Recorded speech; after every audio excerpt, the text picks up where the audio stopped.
Okay, whenever you're ready. Right. Yo, what's up? This is Dzone from BoatBoy.com here with Maino. What's up? What's up? What's up?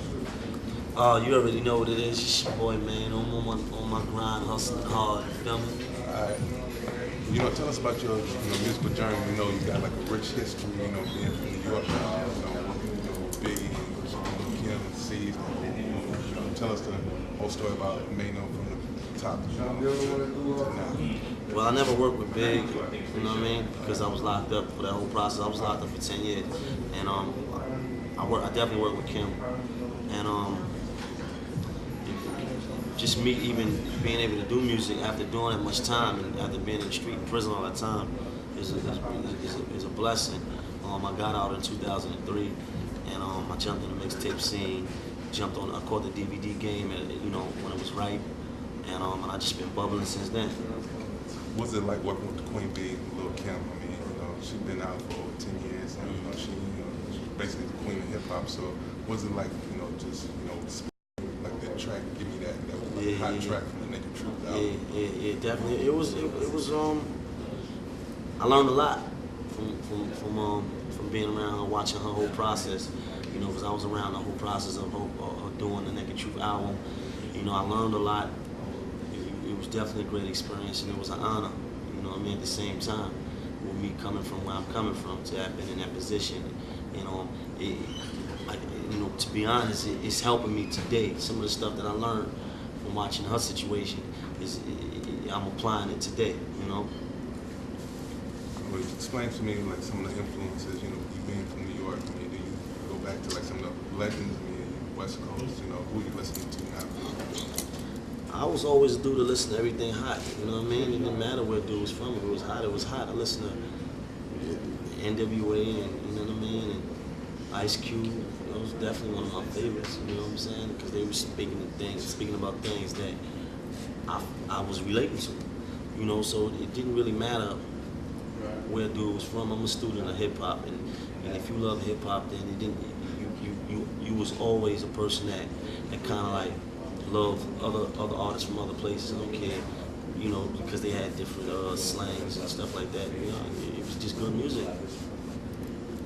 Tell us about the I Hate It single, and what the momentum has been with that movement. We got a hot remix, going on. Tell us about what's going to be on the album. Features, guests, collaborations, things like that. Not a lot of features on it. I can't do that because I got a unique story. I feel like the people need to get used to me. They need to be introduced to who Maino is, and I can't do that by having a lot of features. If you bought my album today, and I had 14 records on it, and 10 of them was features, and only 4 was just me, you wouldn't feel like you getting to know me. So I wouldn't do that to you. I wouldn't do that to myself. Tell us the concept on how you came up with I Hate It. I mean, it's kind of self-explanatory. I mean, it may be a story underneath that why you just came up with I Hate It, especially in the game today. It wasn't really a story. It wasn't really a personal story. It was just real life. Like, you see me, I hate it. Like, you know what I mean? A lot of this is hate, and I try to make music that people can relate to. Although I Hate It is like kind of like a happy feeling song. It feels good. It's a feel good song, but at the same time, it's based off of reality. No matter who you are and where you're from, you feel like you got somebody hating on you. So everybody can relate to the concept of the record. So I just gave it to them at the light. You know how things are going with music, not selling, digital. I mean, what do you think is hip hop being in a state of emergency? What's the solution?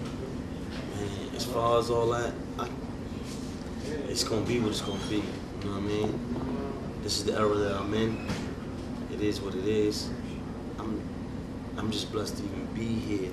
It doesn't matter if I sell 5 records or 5 million.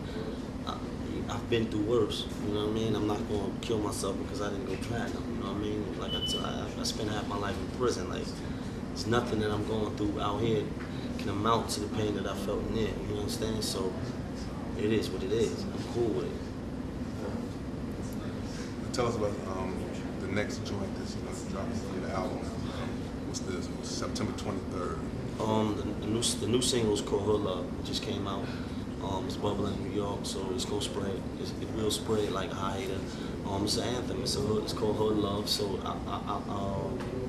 I feel that's pretty explanatory. You know what I mean? It's a hood anthem. You know, got them like got Trey Songz on there ad-libbing and backing me up on a hook. So you know, it's a big record. It's probably more of a radio-friendly record than I Hate Her. So you know, definitely expect it to really take off. All right, this is my last question. Anybody that's going to the industry right now, what would you have to say to them as far as, you know, their whole grind and, you know, what they're going through and, you know, what to expect when they get in? Hustle hard, show them no mercy. All right. Straight up. These are the public boys signing out. Peace. Say whatever you want to. You can say Maino, Pub TV. You ready? Yeah. You already know what it is, you know what I'm about. Hustle hard, stack paper, you see me. Getting all that cross country hood love. It's your boy Maino. And right now, it's Pub TV. Get and cop that album, If Tomorrow Comes. Coming real soon, you heard?